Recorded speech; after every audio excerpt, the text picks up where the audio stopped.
رسول الله.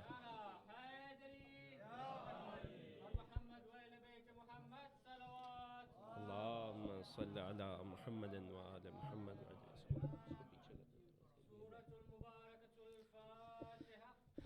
بسم الله الرحمن الرحيم. الحمد لله رب العالمين الرحمن الرحيم مالك يوم الدين إياك نعبد وإياك نستعين اهدنا الصراط المستقيم صراط الذين أنعمت عليهم غير المغضوب عليهم ولا الضالين. شهداء کربلا و اسیران کربلا بآواز بلندتر صلوات.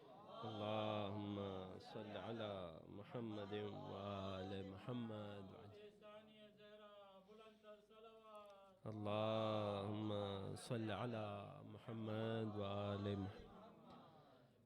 لا حول ولا قوة إلا بالله العلي العظيم.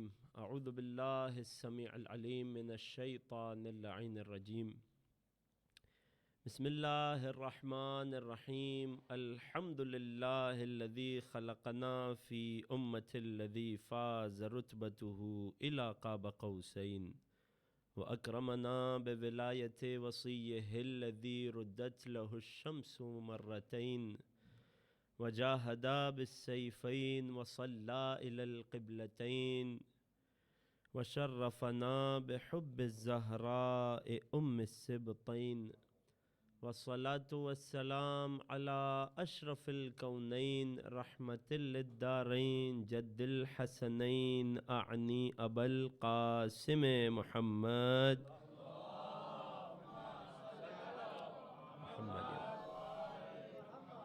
وعلى أهل بيته الأطيبين الأطهرين رحمة الله على محبيهم ولعنة الله على أعدائهم وظالميهم وغاصبي حقوقهم أجمعين.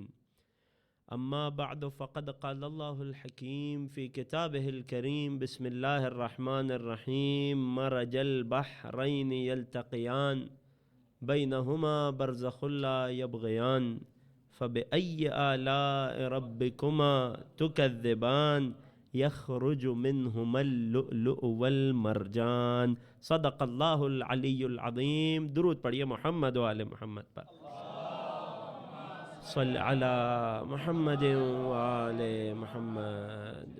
ابتدائی کلام تمام حاضرین فرش عزا کی خدمت میں سلام علیکم ورحمۃ اللہ. پروردگار کا شکر ادا کرتے ہیں اس عظیم نعمت پر کہ پالنے والے نے ہمیں دختر رسول حضرت صدیقہ کبریٰ کا عزادار بنایا. شب جمعہ ہے، شب دعا ہے. ابتدا ہی میں دعا کرتے ہیں بار الہا تو ہمیں یہ توفیق دے کہ جو تو نے نعمت ہمیں عطا کی ہے عزائے جناب فاطمہ زہرا کی، شہزادی کی مظلومیت کو احساس کرنے کی، بار الہ ہمیں توفیق دے کہ ہم اس نعمت کی قدر کرتے رہیں. بار الہ اس نعمت عزا میں اضافہ فرما. بار الہ مظلومیت جناب زہرا کو محسوس کر کے اس پر رونے کی توفیق عطا فرما. ہم سب کا شمار رسول اور آل رسول بالخصوص بضع رسول کے عزاداروں میں شمار فرما. حضرت حجت کے ظہور میں تعجیل فرما. تمام دعاؤں کی اور عزاداری کی قبولیت کے لیے ایک صلوات پڑھ دیں محمد و آل محمد پر. محمد. عزیزان گرامی، ہماری گفتگو کا موضوع سیرت دختر رسول قرآن کے آئینے میں اس بات کا اعتراف کرتے ہوئے کہ المہدی سینٹر میں یہ ہماری آخری مجلس ہے. آئندہ مجالس امام بارگاہ میں مسجد میں ہوگی. اس بات کا اعتراف کرتے ہوئے کہ جو موضوع اس حقیر نے آپ کی خدمت میں پیش کیا تھا پہلے دن، جس کی تحدید کی تھی، جس کا دائرہ بتایا تھا، ہم آج اگر بہت تیزی سے بات کریں گے تو انشاءاللہ کہ کسی حد تک آدھا موضوع مکمل کر لیں گے. یعنی دختر رسول کی سیرت قرآن کی آیات کی روشنی میں، وہ رسول کی دختر کے جس کی کل حیات 18 سالوں پر محیط ہے، ہم آج شہزادی کی حیات کے اس حصے کو مکمل کرنے کی یا اشارہ کرنے کی کوشش کریں گے کہ جو 9 برس کی عمر شریف میں پیش آیا. اور اس کے ساتھ کف افسوس ملتے ہوئے آپ سے یہ معذرت بھی چاہیں گے، مگر کیا کریں کہ ذکر الشہزادی کا ہے، اور جب بات سیرت کی ہو تو یہ حال ہے، جبکہ سیرت محدود ہوا کرتی ہے۔ ایک جملہ آپ کی خدمت میں پیش کروں تاکہ آپ کی توجہ میرے ساتھ جڑ جائے اور ذکر شہزادی کی طرف آپ اور میں متوجہ رہیں انشاءاللہ۔ آمادہ ہیں؟ سیرت وہ موضوع ہے جو محدود ہوا کرتا ہے۔ کیوں؟ سیرت کسے کہتے ہیں؟ رسول اور آل رسول کی اس دنیا میں گزاری گئی ظاہری حیات کو، ظاہری زندگی کو ڈیٹیل میں بیان کرنا اور سننا۔ یہ سیرت کا موضوع ہے جو محدود ہے، تب جا کر ہم اسے مکمل نہیں کر سکے۔ اگر ہمارا موضوع فضائل و مقامات جناب زہرا ہوتا، غور کر رہے ہیں؟ کیوں؟ فضائل و مقامات اس پروردگار کی جانب سے ملے جن کا تعلق فقط اس دنیا سے نہیں ہے۔ پروردگار توفیق دے، شامل حال رہے تو انشاءاللہ کوشش کریں گے کہ ان موضوعات کو آپ کی خدمت میں پیش کرتے رہیں۔ ہماری بات کل یہاں تک پہنچی تھی کہ مولائے کائنات کی ذمہ داری لگائی گئی۔ وہ جو کائنات میں سب سے امانت دار تھے، انہوں نے اگر کسی کو امانت دار جانا تو وہ علی کی ذات تھی۔ خوب توجہ کیجئے گا۔ ایک بار کسی عام چلتے پھرتے کالج یونیورسٹی سے کسی کو کوئی ڈگری مل جائے، آپ کی کیا کوالیفیکیشن ہے؟ میں ڈاکٹر ہوں، پی ایچ ڈی ہوں۔ کس یونیورسٹی سے؟ فلاں یونیورسٹی سے۔ ایک بار دنیا کی سب سے اچھی یونیورسٹی اگر کسی کو سب سے بڑی ڈگری سے نوازے، جو کائنات میں سب سے امانت دار تھا، کہ کفار مکہ جس کی دعوت کا اعلان انکار کرتے تھے مگر امانت داری کا اقرار کرتے تھے، اس نبی نے اگر کسی کو امانت دار بنایا اور جانا تو وہ ذات علی تھی۔ علی کے حوالے اپنی سب سے قیمتی اشیاء کو کیا۔ وہ جس بیٹی کو نبی اپنی زندگی کہا کرتے تھے، وہ جسے روحی التی بین جنبی کہا کرتے تھے، فاطمہ میری روح ہے، وہ جسے ثمرۃ فؤادی کہا کرتے تھے، میرے قلب کا، میرے دل کا پھل ہے، ثمرہ دل جسے کہا کرتے تھے، وہ اگر رسول نے ہجرت کے لیے کسی کو امانت سونپی تو ذات علی ابن ابی طالب تھے۔ فواطم کا قافلہ لے کر مولا علی چلے ہیں۔ رسول مکہ سے مدینہ پہنچے، دشوار راستوں کو طے کرتے ہوئے، ایک لمبا دائرہ کھینچتے ہوئے 2 سے 3 دن میں، مگر اس کے برعکس مولا علی اور فواطم کا قافلہ مکہ سے مدینہ ہجرت کر کے پہنچا تو 1 ماہ یا اس سے زیادہ کا عرصہ لگا، 1 منتھ سے بھی زیادہ۔ اس کی وجہ کیا ہے جانتے ہیں؟ کیونکہ جناب فاطمہ بنت اسد نے یہ قسم، یہ حلف اٹھا رکھا تھا کہ میں جب اپنے حبیب رسول اللہ کے شہر مدینہ جاؤں گی تو پیادہ جاؤں گی، مشی کر کے جاؤں گی، واک کر کے جاؤں گی۔ بعض علماء کے مطابق ننگے پیر جانے کی قسم کھائی تھی۔ اور جناب فاطمہ بنت اسد کی یہ قسم بھی اپنی جگہ، مولائے کائنات نے بھی یہ پورا سفر پیدل چل کے کیا۔ اب جب اتنا طویل سفر، وہ راستے سب نے دیکھیں، آج جب سڑکیں بن چکی ہیں تب بھی آپ اطراف کو دیکھیں تو آپ کو اندازہ ہوگا کتنا دشوار اور سخت ترین راستہ ہے۔ مکہ سے مدینے تک کا پہاڑی اور سخت ریتلا راستہ ہے، صحرائی راستہ ہے، کوئی سرسبز و شاداب راستہ نہیں ہے۔ تو یوں علی کو اور فواطم کو مکہ سے مدینہ پہنچنے میں 1 ماہ تک کا عرصہ لگا۔ دوران سفر کئی منزلوں پر ان ہستیوں نے قیام کیا۔ جہاں یہ قیام کرتے وہاں اللہ کا تذکرہ کرتے، جب یہ چلنا شروع کرتے تو اللہ کو یاد کرتے، جب یہ رات میں آرام کی غرض سے سوتے تو اللہ کو یاد کر کے سوتے۔ اور یہی ماجرا ہے، یہی وجہ ہے کہ جب رسول اللہ نے لوگوں سے دریافت کیا کہ علی اور فواطم کہاں ہیں تو لوگوں نے تو بعد میں خبر دی کہ ابھی راستے میں ہیں، پہلے جبرائیل امین سورہ آل عمران کی یہ کچھ آیتیں لے کر آئے۔ الذین یذکرون اللہ قیاما وقعودا وعلی جنوبہم، یہ وہ لوگ ہیں جو اللہ کو یاد کرتے ہیں جب کھڑے ہوں تب بھی، جب بیٹھ جائیں جب بھی، جب آرام کریں تب بھی۔ وَيَتَفَكَّرُونَ فِي خَلْقِ السَّمَاوَاتِ وَالْأَرْضِ، آسمانوں اور زمین کی خلقت پہ غور کرتے ہیں۔ رَبَّنَا مَا خَلَقْتَ هَذَا بَاطِلًا، اور دل میں یہ سوچتے ہیں، اللہ کی کبریائی، اس کی عظمت کو ذہن میں لاتے ہیں، پروردگار تو نے زمین و آسمان کو باطل، بے سبب، بے وجہ پیدا نہیں کیا۔ یہ آیتیں تسلسل ہے سورہ آل عمران کے آخر کی اینڈنگ کی طرف یہ آیتوں کا سلسلہ آگے بڑھتا ہے. فاستجاب لہم ربہم، پس ان کے اللہ نے ان کی پکار کو سن لیا. انی لا اضیع عمل عامل منکم، کہ تم میں سے کسی نیکی کرنے والے کی نیکی کو میں ضائع نہ ہونے دوں گا، ویسٹ نہ جانے دوں گا. کہیں ایسا نہ ہو کہ ہم کوئی نیکی کریں اور ہم اس انتظار میں بیٹھے ہوں کہ لوگوں نے اپریشیٹ نہیں کیا. آج میں نے اتنی محنت سے مجلس پڑھی، کسی نے آ کر تعریف نہیں کی. انی لا اضیع عمل عامل منکم، میں خود پہ رکھ کے مثال دے رہا ہوں، میں کسی عمل کرنے والے کے عمل کو ضائع نہیں ہونے دوں گا. من ذکر او انثی، چاہے وہ نیک عمل کرنے والا مرد ہو یا خاتون ہو. امام معصوم فرماتے ہیں اس آیت میں ذکر یعنی مرد سے مراد کون ہے؟ رسول کے تمام اصحاب باوفا میں جب مرد کا لفظ آتا تھا تو فوراً سے چاہنے والوں کو معرکہ خیبر یاد آ جاتا تھا. یا علی مشکل، یا علی مشکل کشا. خیبر تو ذہن میں ہے نا کہ جب 39 دن گزر گئے تھے، ایک جملے میں خیبر سنا کے آگے بڑھ رہا ہوں، پریشان نہیں ہونا. اگرچہ خیبر کا بھی سیرت فاطمہ سے بڑا گہرا تعلق ہے، مگر ہم اب اسے آپ خوش قسمتی کہیے یا وقت کی تنگی کہیے، ہم وہاں تک نہ پہنچ سکے.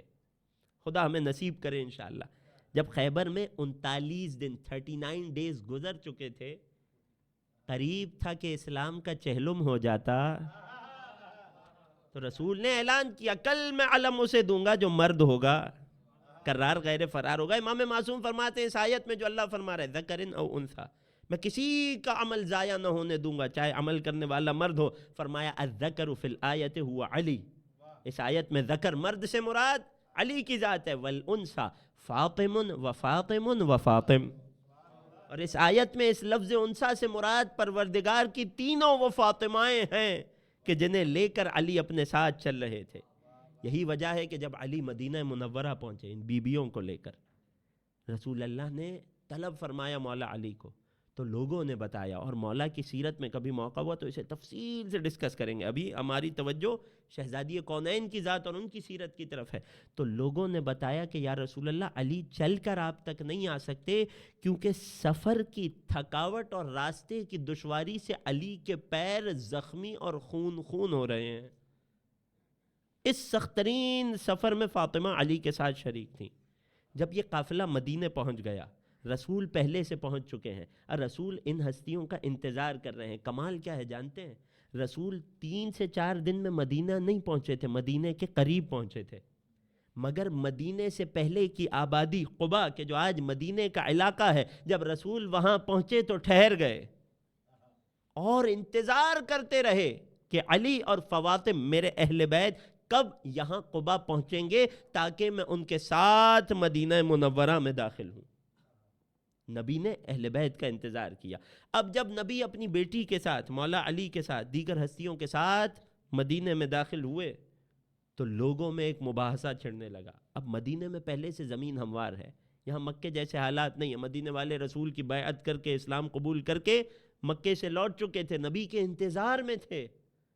اب بحث چھڑی کہ اب اللہ کے رسول آئے ہیں، سب سے بڑا مہمان آیا ہے، اب کس کے گھر کو یہ شرف ملے کہ نبی اس کے گھر ٹھہرے.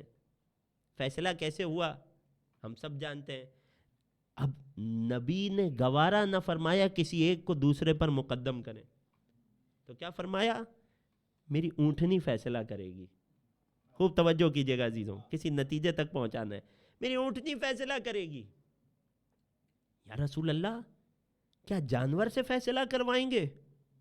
یہ کوئی عام اونٹنی نہیں ہے، یہ وہ مبارک اور مقدس اونٹنی ہے جس کی پشت پر محمد مصطفیٰ سوار ہوتے ہیں، جس کی پشت پر اللہ کے نبی سواری کرتے ہیں. یہ رسول کی اونٹنی ہے. اس میں اتنی تاثیر ہے کہ یہ اونٹنی فیصلہ کرے گی کہ نبی کس کے گھر قیام کریں. گویا کہ اللہ کی مرضیوں کی عکاس بن جاتی ہے رسول کی سواری. تھوڑی سی توجہ کیجیے گا، آمادہ ہیں عزیزوں؟ ایک نتیجہ پیش کرنا ہے تاکہ بات کو آگے بڑھاؤں۔ میری اونٹنی جس کے گھر ٹھہر جائے گی، میں نبی بھی اس کے گھر ٹھہر جاؤں گا۔ تمام عالم اسلام نے بصر و چشم اس بات کو تسلیم کیا کہ وہ اونٹنی لوگوں کے گھروں سے گزر کر حضرت ابو ایوب انصاری کے گھر کے باہر آ کر ٹھہر گئی، اور تمام اصحاب نبی نے اس بات کو تسلیم کیا کہ یہ رسول کی اونٹنی ہے، اللہ کی مرضیوں کی عکاس ہے، اللہ کی رضا کی نمائندہ ہے یہ اونٹنی۔ جہاں یہ ٹھہری ہے یعنی اللہ یہی چاہتا ہے کہ نبی اسی گھر میں ٹھہر جائیں۔ متفق ہیں؟ ذرا تصور تو کیجئے گا کہ وہ اونٹنی کہ جس پر نبی سوار ہوتے ہوں وہ تو اللہ کی مرضیوں کی عکاس بن جائے، ان ہستیوں کا مقام کیا ہوگا کہ جو نبی کے دوش پر سوار ہوتے ہوں۔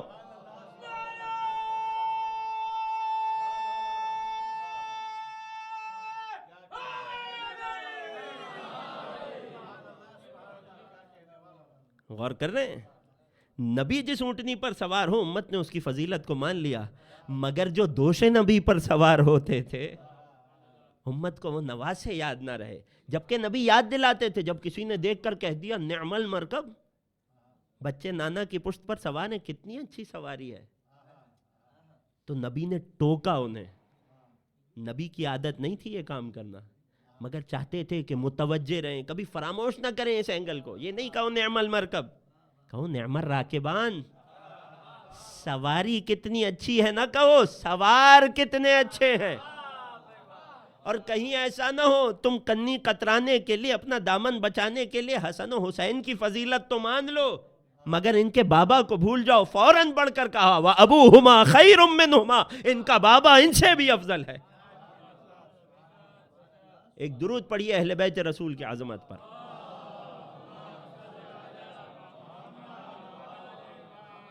اب خوب غور کیجئے گا، یہاں رسول اور دختر رسول کی حیات کا ایک بہت اہم وقت کا مرحلے کا آغاز ہوتا ہے۔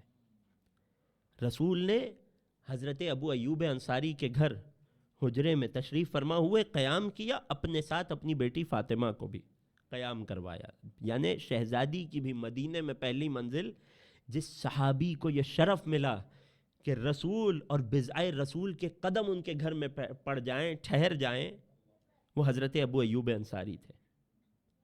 اب مدینے تشریف لانے کے بعد رسول نے ابتدا ہی میں 2 ازدواج فرمائے، 2 شادیاں کی، ایک حضرت سودا بنت زمعہ سے اور دوسری جناب ام سلمہ سے رضوان اللہ تعالی علیہما، اور ان دونوں میں سے اپنی کمسن بیٹی فاطمہ کی تربیت کے لیے جناب ام سلمہ کا انتخاب کیا۔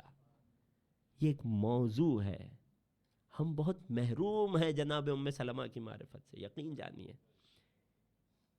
ام المؤمنین، ہماری جان شہزادی پر قربان ہو جائیں کہ جس نے رسول اور آل رسول سے وفاداری کا کوئی موقع نہ چھوڑا، چاہے حیات رسول میں ہو، چاہے بعد رسول ہو، چاہے دربار ہو یا چاہے کربلا والے ہوں، اس شہزادی نے ہمیشہ اہل بیت رسول کا ساتھ دیا، اہل بیت رسول سے وفا کی۔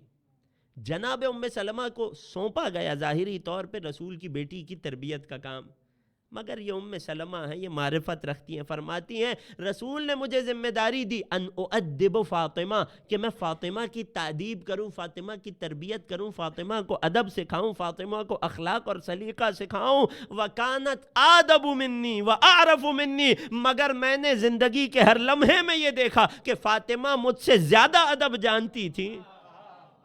میں نماز سکھاؤں، فاطمہ مجھ سے اچھی نماز جانتی تھی، میں اخلاق سکھاؤں، فاطمہ مجھ سے بہتر اخلاق جانتی تھی۔ وَكَانَتْ آدَبَ مِنِّي، فاطمہ مجھ سے زیادہ ادب جانتی تھی۔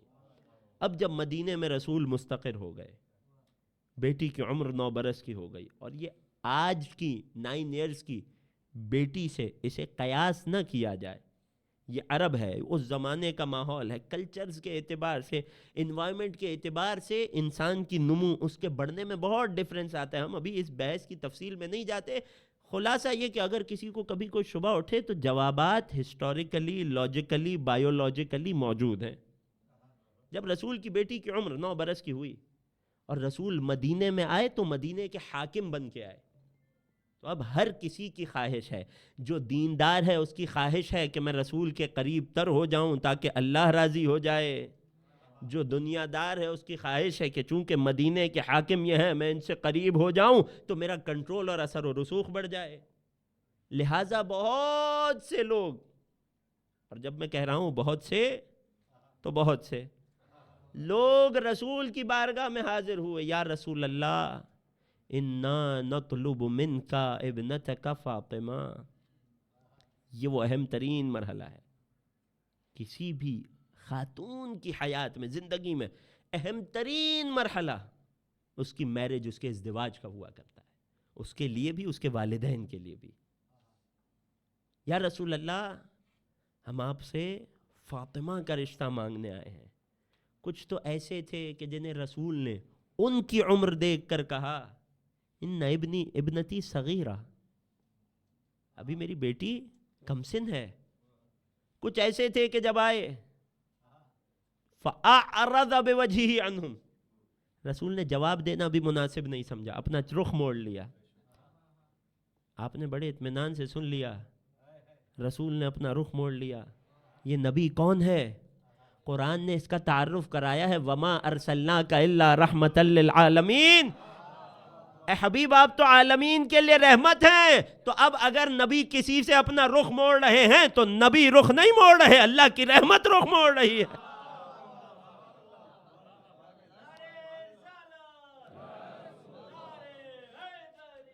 یا علی مشکل کشا۔ اور کچھ افراد آئے تو نبی نے فرمایا انی انتظر من امر اللہ۔ وہ نبی جو بیٹی کا نام بھی اللہ کے اذن کے بغیر نہ رکھے، وہ بیٹی کا عقد اللہ کے اذن کے بغیر کیسے طے کر دے؟ جب مدینے والوں کو پریشانی ہونے لگی اور لوگ دور جاہلیت والے گمان میں تھے، یا رسول اللہ ہم آپ کی بیٹی کے لیے اتنا عالیشان گھر بنائیں گے، اتنا عالیشان سونا دیں گے، اتنی دولت کا انبار لگا دیں گے، بھلا خاتون جنت کو دنیاوی مال کی لالچ کیسے دی جا سکتی؟ یا رسول نے سب کو انکار کیا۔ رسول متوقف ہیں، خاموش ہیں، انی انتظر من امر اللہ، میں اللہ کے امر کا انتظار کر رہا ہوں۔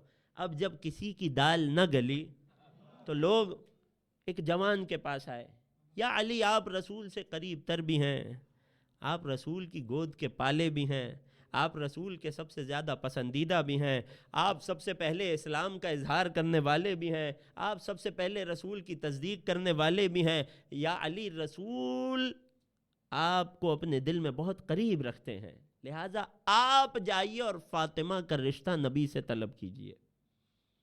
لوگ مولا علی سے کہنے لگے دو میں سے ایک بات ہے، یا ازدواج ہو جائے گا یا نہیں ہوگا۔ نہیں ہوا تو لوگوں کو موقع ملے گا علی کو والعیاذ باللہ آر دلانے کا۔ لوگوں کو امید نہ تھی، سوچ رہے تھے کہ جب ہمارا رشتہ ٹھکرا دیا گیا، یہ تو جوان بھی ہیں، ابھی تنگ دست بھی ہیں، غور کر رہے ہیں، والد کا سایہ سر سے اٹھ چکا ہے، انہیں کیسے رشتہ دیا جائے گا؟ اور مولا کائنات اس امر پر تقدم نہیں کر رہے تھے، یعنی اس کام کے لیے آگے نہیں بڑھ رہے تھے۔ کیوں جانتے ہیں؟ ٹو ریزنز تھے کہ مولا یہ کام نہیں کر رہے تھے۔ ایک تھی حیا، اور اسے کوئی معمولی چیز نہ سمجھیں، حیا مومن کی صفات میں سے ہے، اعلیٰ ترین اخلاقی صفات میں سے شرم اور حیا ہے۔ میں خود کیسے اپنے لیے دختر رسول کا رشتہ مانگ لوں؟ آپ نے اہمیت پر غور نہیں کیا۔ ہمارے چھٹے امام جعفر صادق علیہ السلام،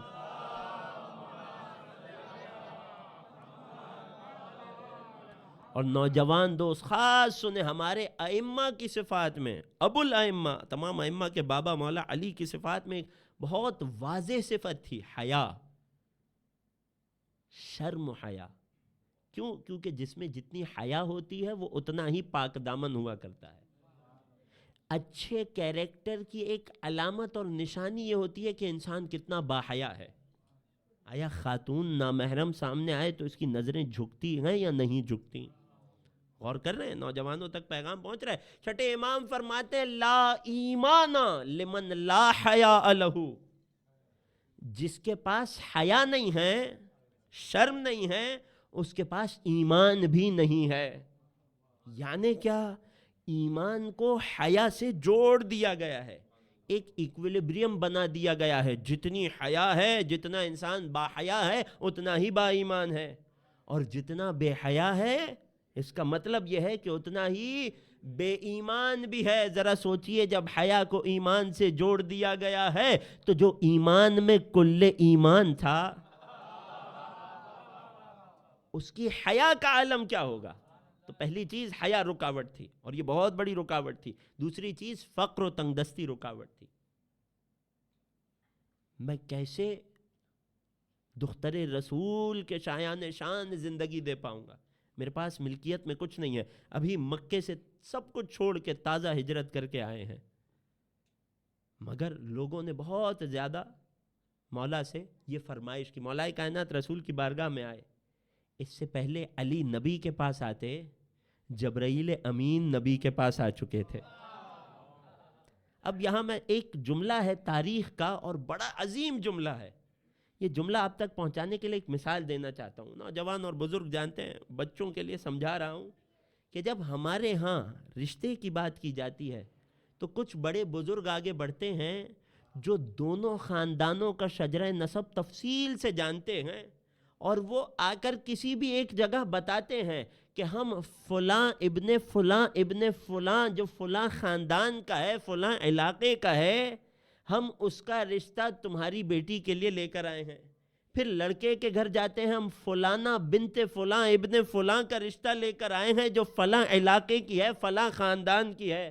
یہ طویل و عریض باتیں ہوتی ہیں. جب لڑکے یا لڑکی کسی کا بھی رشتہ آئے کیا ہوتا ہے؟ سوال کیا جاتا ہے کس خاندان کا ہے، کس گھرانے کا ہے، ماں کون ہے، باپ کون ہے، قبیلہ کیا ہے، خاندان کیا ہے، زبان کیا بولتے ہیں. ارے جب جبرائیل امین عرش سے اللہ کے رسول کے لیے پیغام لے کر آئے تو ان تمام باتوں کو مختصر کر دیا اور ایک جملہ کہہ دیا زوج النور من النور. اے رسول، نور کا رشتہ نور سے کر دیجئے.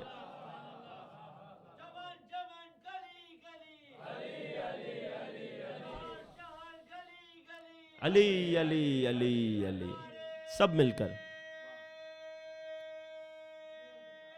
حیدری.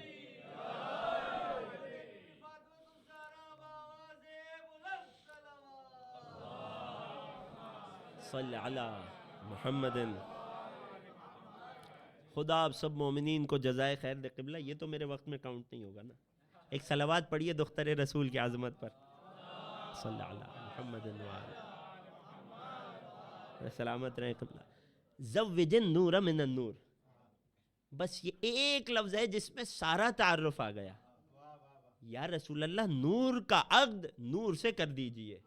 بہت بڑی غلط فہمی ہے ہمارے ہاں. جو لوگ کسی رشتے کے ہو جانے پر یا کسی رشتے کے ٹوٹ جانے پر یہ جملہ کہتے رہتے ہیں کہ رشتے تو آسمانوں پہ بنتے ہیں. نہیں جناب، ایک ہی رشتہ تھا جو آسمانوں پہ بنا تھا. وہ آسمانی رشتہ تھا، وہ علی و فاطمہ کا رشتہ تھا. باقی تمام رشتے زمین پہ بنتے ہیں. اگر رشتہ بنانے سے پہلے حکمت اپنائی جائے تو رشتہ چل پائے گا. اگر رشتہ ہو جانے کے بعد حکمت سے کام لیا جائے تو بھی رشتہ سلامت رہے گا. یہ ہم زمینی رشتے بناتے اور بساتے ہیں، ان کا بنے رہنا یا ان کا ٹوٹ جانا ہماری ہی طرف پلٹتا ہے. وہ ایک رشتہ تھا جو آسمانوں پہ بنا تھا. زوج النور من النور، نور کا عقد نور سے کر دیجئے. اللہ کے رسول نے ایک لہجے کا توقف نہیں کیا. علی تشریف لائے، حیا غالب ہے، چہرہ سرخ پڑ رہا ہے، نظریں زمین میں گڑی ہوئی ہیں. مسکرا کر پوچھا اے علی، کیا فاطمہ کے بارے میں سوال کرنے آئے ہوں؟ سر جھکائے جھکائے عرض کرنے لگے یا رسول اللہ، آپ کو کیسے خبر ہوئی؟ فرمایا ابھی ابھی جبرائیل امین نے آ کر مجھے پیغام دیا ہے ان زوج النور من النور، نور کا رشتہ نور سے کر دو. یا رسول اللہ، میں اسی نیت سے آیا تھا. آسمان سے امر آ چکا ہے، کوئی پریشانی تو نہیں ہے. مگر رسول نے ایک جملہ فرمایا, اے علی ٹھہرو میں فاطمہ سے پوچھوں ان کی مرضی کیا ہے. ماں باپ کے لیے کتنا بڑا پیغام ہے. آسمان سے فرشتہ آ چکا ہے اور رسول کو یقین ہے کہ بیٹی انکار نہیں کرے گی, مگر چاہتے ہیں کہ والدین کو بیٹی کا احترام سکھائیں. ٹھہرو میں فاطمہ سے پوچھوں. اب یہاں دو روایتیں ہیں. رسول اپنی دختر کے پاس تشریف لائے, اے بیٹی علی آئے ہیں آپ کے لیے رشتہ طلب کرنے.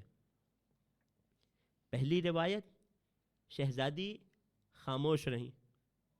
رسول اللہ حجرے سے باہر تشریف لائے, اللہ اکبر, سکوتھا رضاہا, تکبیر بلند کرتے ہوئے آئے کہ فاطمہ کی خاموشی ان کی رضا ہے. دوسری ایک روایت, بیٹی نے بڑھ کر سوال کیا, وَهَلْ فِي ذَلِكَ رِضَا اللَّهِ, بابا کیا اس رشتے میں اللہ کی رضا ہے؟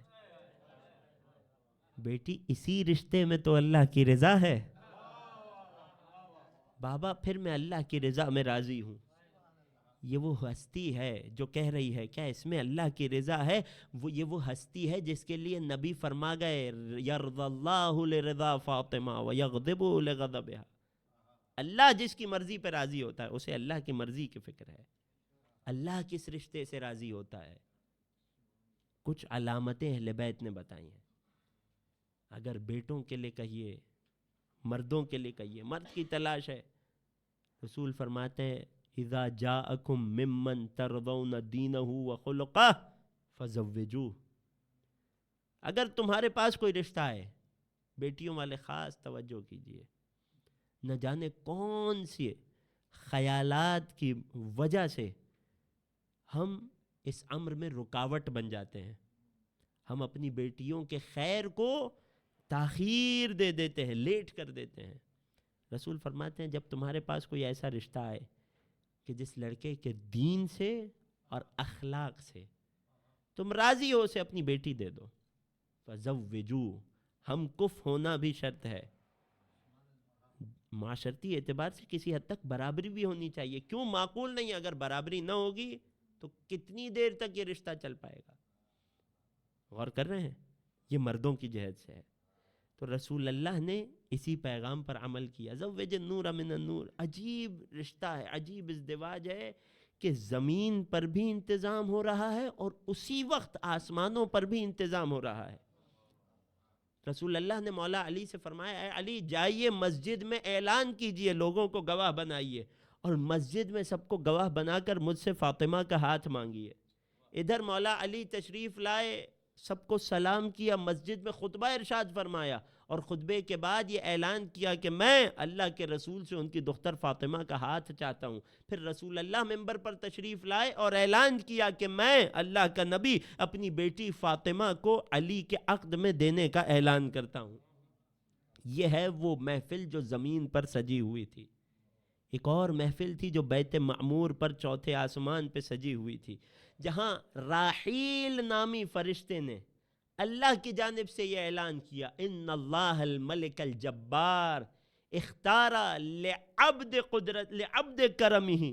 اللہ عز و جل نے کہ جو ملک و مختار ہے, اپنے خاص مکرم بندے, اپنی عظمت و جلالت کے عکاس علی کے لیے سید المرسلین کی بیٹی فاطمہ کا اختیار اور انتخاب کیا ہے. جواب میں جبرائیل نے اللہ کی جانب سے جواب دیا کہ میں وہ اللہ کی کبریائی جس کی رضا ہے, عظمتیں جس کی طرف پلٹتی ہیں, میں راضی ہوں دختر رسول فاطمہ کے علی سے رشتے کے لیے. غور کر رہے ہیں؟ اب اس رشتے کا اعلان ہوا. اب رشتے کا اعلان ہوا تو اب اس کے کچھ تقاضے ہیں. تاریخ میں اختلاف ہے, لیکن مشہور قول یہ ہے کہ مولا علی اور دختر رسول کا یہ عقد, یہ ازدواج کا اعلان, یہ ارادہ, یہ رجب کے مہینے میں ہوا اور رخصتی پہلی ذی الحجہ کو ہوئی. اب رسول نے مولا علی کو اپنے پاس بلایا, یا رسول اللہ میرے پاس تو کچھ نہیں ہے. علی آپ کی ملکیت میں کیا کیا ہے؟ یا رسول اللہ 3 چیزیں ہیں. ایک میری تلوار ہے, اب دوسری میری زرہ ہے, اور تیسری چیز نازح وہ ڈول کہ جس سے کنویں سے پانی نکالا جاتا ہے، 3 چیزیں میری ملکیت میں۔ فرمایا اے علی جہاں تک آپ کی تلوار ہے تو اس کی حاجت آپ سے زیادہ اسلام کو ہے۔ جہاں تک نازح، یہ جو ڈول ہے جس سے کنویں سے پانی نکالنا جاتا ہے، یہ آپ کے کسب معاش کا ذریعہ ہے۔ مولا علی ایک طویل زمانے تک اپنے معاش، اپنی اکنامی کے لیے یہ کام کیا کرتے تھے۔ جو آپ نے سنا ہوگا نا، مدینے کے باغات میں مولا علی تشریف لے جایا کرتے تھے، مزدوری کیا کرتے تھے، بدلے میں اجرت ملتی تھی، وہ یہی کام ہوتا تھا۔ مولا کائنات لوگوں کی زمینوں کو پانی دیا کرتے تھے اپنے اس نازح اس ڈول سے، یہ آپ کا قصب معاش ہے۔ اے علی جہاں تک تیسری چیز یعنی زرہ کی بات ہے تو آپ کو اس کی ضرورت نہیں ہے۔ وہ کون سی تلوار ہے کہ جو علی کے وار کو پار کر کے علی کے بدن تک پہنچ پائے؟ اے علی زرہ کو فروخت کیجئے اور رقم میرے پاس لائیے۔ مولا علی نے اپنی زرہ کو، یہ کوئی معمولی زرہ نہیں تھی، مسلمان بدر میں اس تلوار کے، اس زرہ کے، اس پہلوان کے جوہر دیکھ چکے تھے۔ علی نے اپنی زرہ کو فروخت کیا، بدلے میں مشہور قول کے مطابق 500 درہم قیمت ملی۔ مولا علی نے سارے رسول کی خدمت میں لا کر پیش کیے۔ رسول نے ان 500 درہم کے 3 حصے کیے۔ ایک حصے کا کیا کیا، اگر موقع ہوا تو بعد میں بتاؤں گا۔ دوسرا حصہ جناب بلال کو بلا کر دیا کہ جاؤ اے بلال ان سے عطر اور خوشبوؤں کا انتظام کرو۔ تیسرا حصہ رسول نے اپنے کچھ اصحاب کی ذمہ داری لگائی کہ گھر کی چیزوں کا، جو گھر میں استعمال ہونے والا بنیادی فرنیچر، بنیادی چیزوں کی خرید کی جائے۔ یہ 3 حصے ہو گئے۔ اب مولائے کائنات نے ایک گھر عاریتاً لیا، ایک انصاری کے جو مختلف مہاجرین کو، جن کے پاس گھر نہیں تھے، ظاہر ہے اپنا سب کچھ چھوڑ کے آئے تھے، جن کے پاس گھر نہیں تھے سب کو گھر عاریتاً دیا کرتے تھے۔ جب ان سے پوچھا گیا تو کہنے لگے اس سے زیادہ شرف کی بات کیا ہے کہ رسول کی بیٹی رخصت ہو کر اس گھر میں تشریف لائے جو میری ملکیت میں ہو۔ مولا علی نے گھر کا انتظام کیا، گھر کو سجایا۔ اس بیچ بہت طویل عرصہ گزرا کہ جس میں لوگ آ کر، کبھی مولا علی کے بھائی عقیل آتے، یا علی کب آپ کی دلہن آپ کے گھر آئے گی، کبھی کوئی اور آ کے پوچھتا، مگر علی حیا کے مارے رسول سے سوال نہیں کرتے تھے۔ یہاں تک کہ ایک پورا انتظام ہوا کہ جب جناب ایمن نے اپنے ساتھ رسول کی ازواج کو ملایا اور رسول کے پاس تشریف لے گئی اور عرض کی یا رسول اللہ اب آپ کی بیٹی کو رخصت کرنے کا وقت آ گیا ہے، اس موقع پر رسول نے انتظام کرنا شروع کیا۔ اب کتنا اہم موقع ہے، مرحلہ ہے کہ رسول، کائنات کا رسول، سیدۃ نساء العالمین کو اپنی جان سے زیادہ بیٹی کو، پیاری بیٹی کو رخصت کرنے والے ہیں۔ اب رخصت کے وقت جناب سلمہ نے آ کر ایک جملہ عرض کیا، یا رسول اللہ کاش اگر آج جناب خدیجہ حیات ہوتی تو اس امر کو دیکھ کر بہت مسرور ہوتی۔ رسول جناب خدیجہ کی نیکیوں کو یاد کر کر کے رونے لگے، آنسو بہنے لگے۔ یا رسول اللہ اپنی بیٹی کو کس لباس میں رخصت کریں گے؟ اللہ کے رسول کے پاس اس سوال کا جواب نہیں تھا۔ کائنات کی ملکہ، افضل ترین خاتون، کیوں؟ کیونکہ رسول کی بیٹی کے پاس صرف ایک لباس تھا، وہ لباس کے جو پیوند زدہ تھا، اس پر جگہ جگہ پیوند لگے تھے۔ تاریخ نے لکھا 7 پیوند تھے تقریباً اس لباس پر۔ اب بیٹی کو اس پرانے لباس میں کیسے رخصت کیا جائے؟ یہاں جناب سلمہ بنت عمیس آئیں، یا رسول اللہ خدیجہ نے جاتے جاتے اپنی بیٹی فاطمہ کے لیے یہ قیمتی لباس مجھے دیا تھا کہ جب میری بیٹی کی رخصتی کا وقت آئے، ازدواج کا وقت آئے، میں ماں خدیجہ وہاں نہ ہوں گی، میری طرف سے میری بیٹی فاطمہ کو یہ لباس دینا۔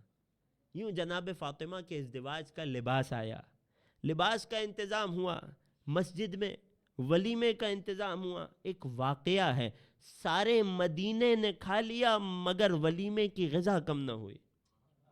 میں بہت خلاصہ کر کے جا رہا ہوں واقعات کا، یہاں تک کہ جب ولیمے کے بعد مولا علی دختر رسول کو اپنے بیت الشرف لے گئے، اگلے روز جیسا کہ طریقہ کار ہوتا ہے رسول اپنی بیٹی سے ملاقات کے لیے گئے، بہت ساری ڈیٹیلز اور تفصیلات کو چھوڑتے ہوئے۔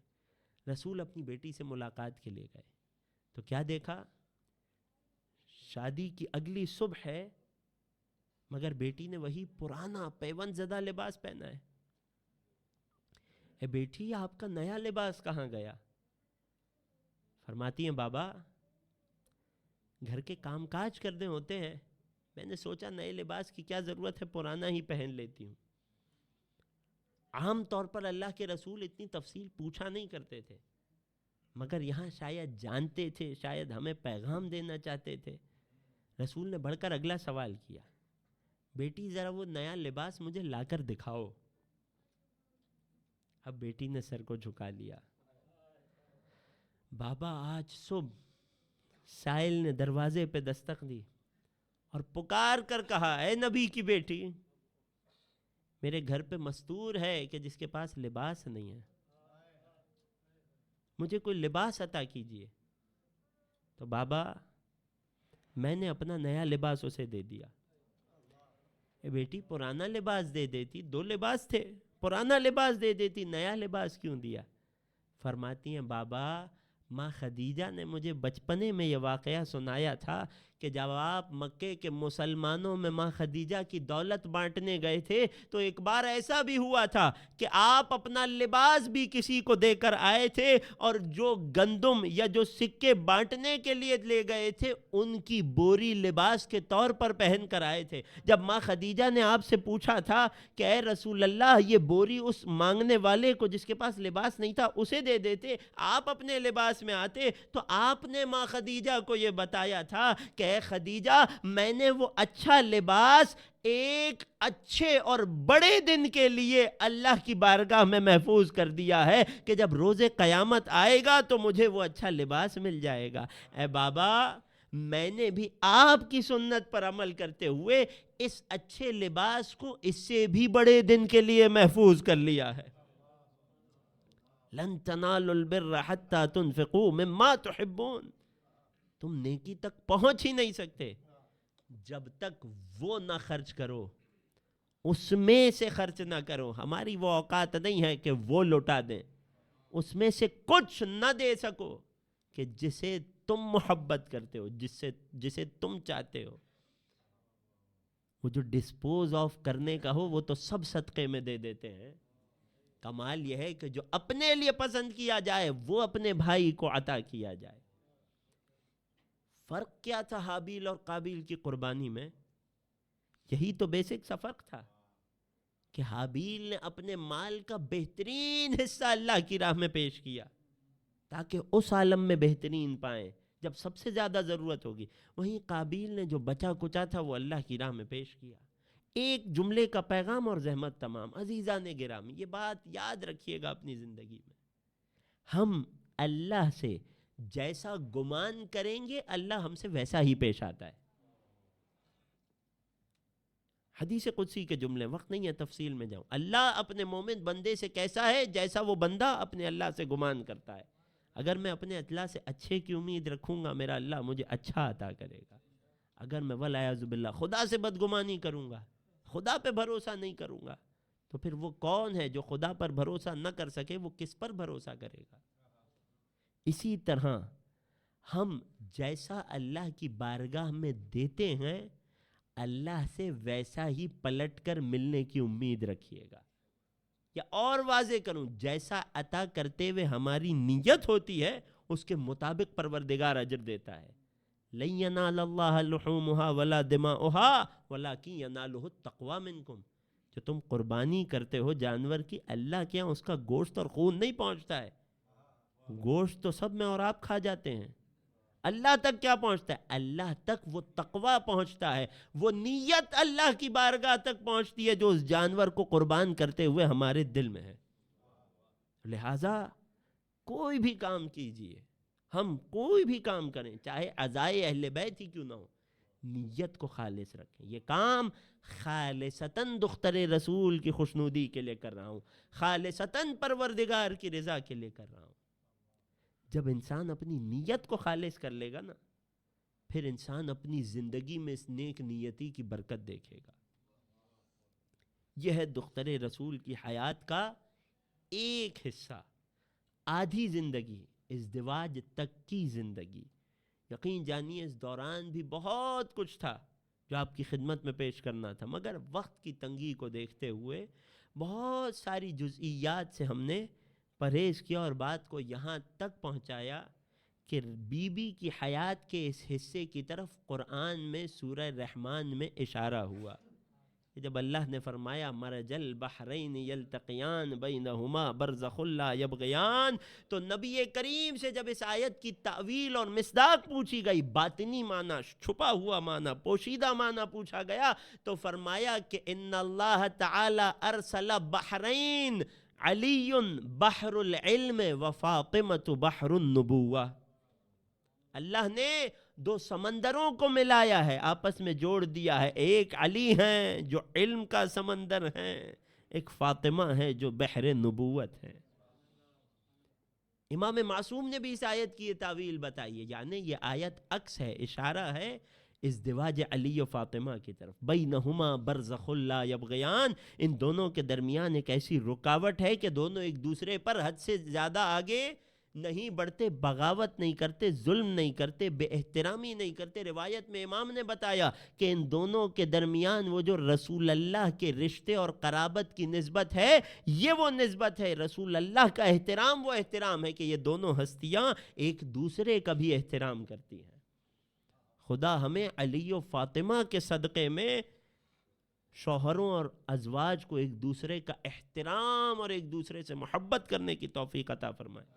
پھر مولا فرماتے ہیں یخرج منہما اللؤلؤ والمرجان، اس سے یاقوت اور مرجان ظاہر ہوتے ہیں، فرمایا اللؤلؤ الحسن والمرجان هو الحسین، جو سبز رنگ کا قیمتی پتھر ہے اس سے ایک مراد قرآن میں حسن ہے، اور جو سرخ رنگ کا قیمتی یاقوت ہوتا ہے اس سے مراد ذات گرامی امام حسین علیہ السلام ہے۔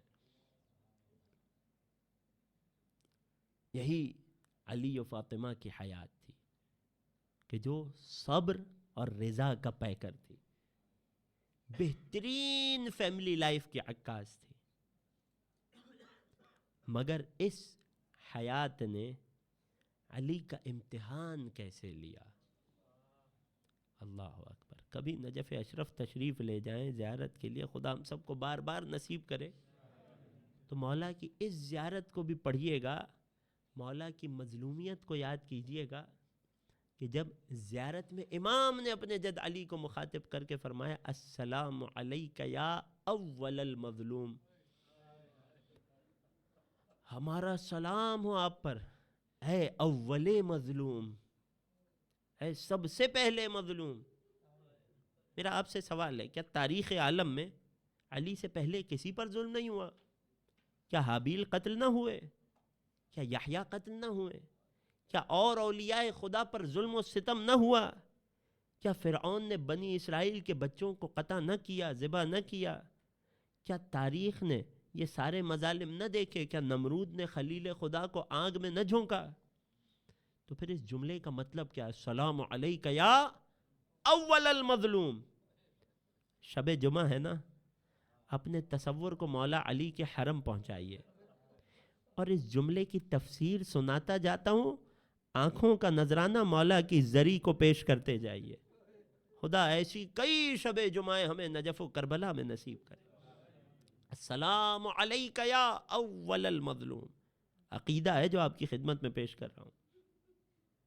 اے سب سے پہلے مظلوم، یہ جو اول یا فرسٹ نمبر ہوا کرتا ہے، یہ دو طرح سے ہوا کرتا ہے، یا تو زمانے کے اعتبار سے پہلا، ٹائم لائن کے اعتبار سے پہلا، یا پوزیشن کے اعتبار سے فرسٹ، درجے کے اعتبار سے پہلا۔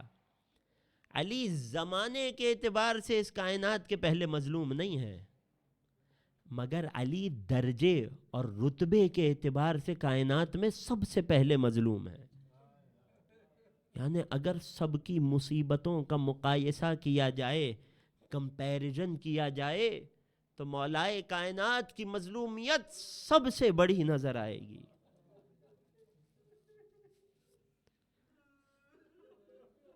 جانتے ہیں کیوں؟ وہ نبی کہ جس کی مصیبتیں معروف ہیں، وہ نبی کہ جس کے امتحان، جس کی آزمائشیں معروف ہیں، نبی ایوب جنہیں اللہ نے سب کچھ دیا اور آزمانے کے لیے سب کچھ لے لیا، یہاں تک کہ شدید علیل ہو گئے، جن کی صبر کے قصیدے اللہ نے قرآن میں پڑھے ہیں۔ تاریخ یہ بتاتی ہے کہ ایک روز جب شیطان جناب ایوب کی زوجہ کو راستے میں ملا اور یہ کہنے لگا کہ اپنے سر کے فقط کچھ بال مجھے دے دو، بدلے میں یہ غذا لے جانا، اور زوجہ روتی ہوئی جناب ایوب کے پاس لوٹ کر آئی اور یہ واقعہ بتایا کہ کوئی مجھے غذا کے لیے کچھ نہیں دے رہا، کوئی ملا تھا جس نے یہ شرط رکھی تھی۔ وہ ایوب کے جس کا صبر مشہور ہے، پروردگار کی بارگاہ میں دعا کی، بار الہا اب تک میں تیرا صابر بندہ بن کے امتحان دیتا رہا، اے پروردگار مگر ایوب جیسے صابر میں یہ برداشت نہیں ہے کہ ایوب کی زوجہ کی حرمت میں کوئی کمی آئے، ایوب کی زوجہ کو کوئی دکھ پہنچائے۔ پروردگار میں تجھ سے اس امتحان کو ختم کرنے کی دعا کرتا ہوں۔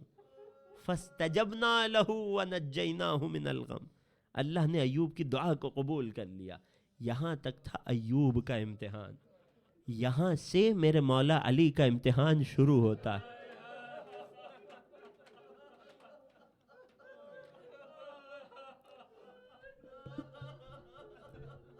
اس بارگاہ کی، اس برس کی، فاطمیہ کی آخری مجلس ہے۔ ایک جملہ کہوں عزیزوں، جسے یقین ہو کہ اگلے برس پھر ایام فاطمیہ کو پائے گا، بے شک نہ روئے۔ اجرکم علی اللہ، اجرکم علی الزہرا، اجرکم علی اللہ، اجرکم علی الزہرا۔ حق ہے، حق ہے دختر رسول کی مصیبت۔ یقین جانیے پڑھنے والے کا کلیجہ پھٹتا ہے، کیسے بی بی کی مصیبت کو کھل کر بیان کیا جائے۔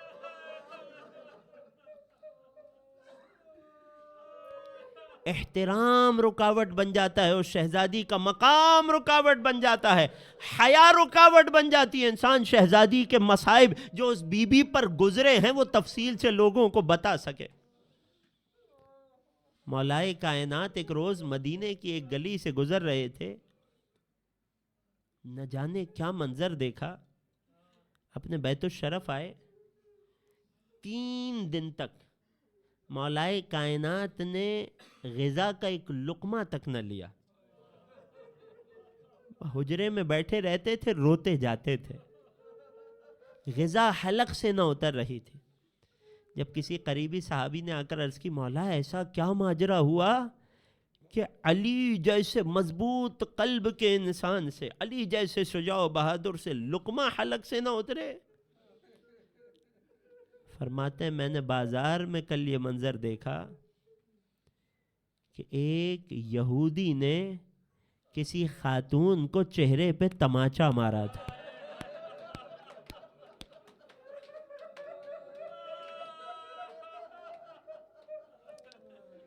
اجرکم علی اللہ،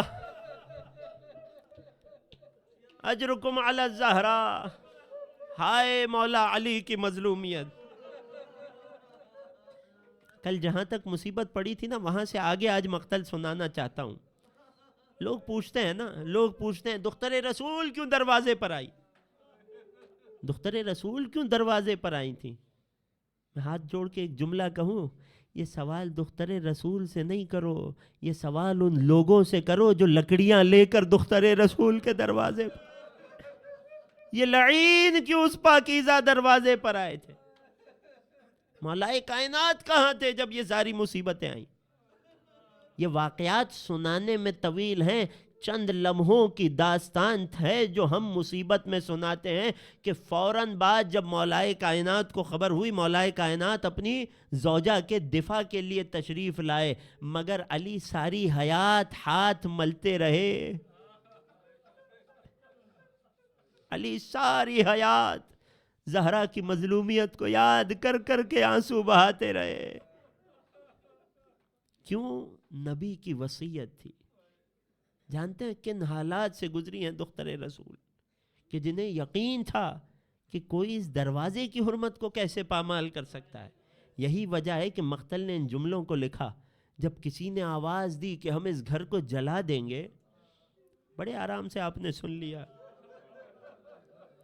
جب کسی نے آواز دی لَنُحْرِقَنَّ هَذَا الْبَيْتَ بِمَنْ فِيهَا، ہم گھر کو گھر والوں سمیت جلا دیں گے، شہزادی نے پشت دروازہ سے جواب دیا، ارے فاطمہ بنت محمد بھی اس گھر میں ہے. کہنے لگا وَإِنْ ہوا کریں. ارے ایک مرتبہ شہزادی نے آواز دی، یا ابتاہ یا رسول اللہ، اَهَكَذَا يُصْنَعُ بِبِنْتِكَ وَوَدِيعَتِكَ وَحَبِيبَتِكَ. اے اللہ کے رسول بابا ذرا دیکھیے آپ کی پیاری بیٹی فاطمہ کے ساتھ کیسا سلوک ہو رہا ہے. تاریخ نے یہ جملہ لکھا ہے، جب بی بی کی یہ فریاد بلند ہوئی، لوگوں کی ایک بڑی تعداد روتے ہوئے سر جھکا کر وہاں سے چلی گئی. اس موقع پر صرف انتہائی شقی اور سنگدل ترین لوگ وہاں رہے کہ جن پر بغض اہل بیت غالب تھا.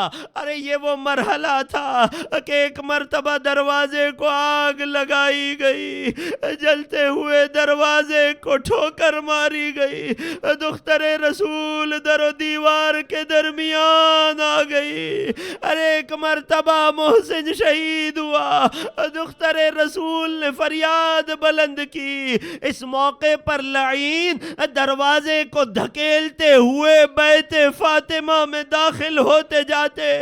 ارے مقتل کے عجیب جملے ہیں، سر کو پیٹ کے رونا. ایک مرتبہ جب لعین گھر میں داخل ہوا، ارے فلطمها على خدها، ارے چادر پر سے لعین نے دختر رسول کو تماچا مارا. ایک شقی آگے بڑھا، مقتل کے جملے میں کیا کروں، یہاں نہ پڑھوں تو کہاں پڑھوں. حضرت حجت آپ کی عزاداری کو قبول فرمائے. روایت کے جملے ہیں وَدَفَعَهَا إِلَىٰ عُضَادَةِ الْبَيْتِ. ایک شقی نے دختر رسول کو کہ جو اٹھ کر علی کا دفاع کرنا چاہتی تھی، دختر رسول کو اس زور سے گھر کے ستون کی طرف دھکا.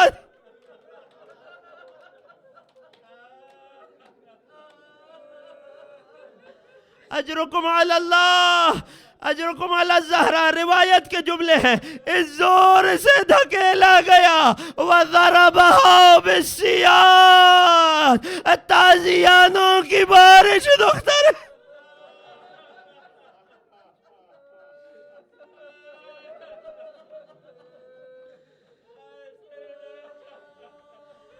روایت کے جملے ہیں، روایت کے جملے، آخری جملے زحمت تمام میں سے زیادہ نہ پڑھ پاؤں گا. جناب مقداد روایت کرتے ہیں، جیسے چاہے انصاف کیجئے گا، میں روایت پیش کرتا ہوں. شہزادی نے جاتے جاتے وصیت کی تھی، اللہ یکشف عن کتفہا. ارے خبردار کوئی میرے بازوؤں سے میری چادر کو نہ ہٹانا. جناب مقداد نقل کرتے ہیں، خرجت فاطمہ بنت رسول اللہ، علی رسول کی بیٹی دختر رسول فاطمہ اس عالم میں دنیا سے گئی. وفی جسدها الشریف آثار السیاط والضرب. دختر رسول جب اس دنیا سے گئی تو بدن پر کئی تازیانوں کے نشان.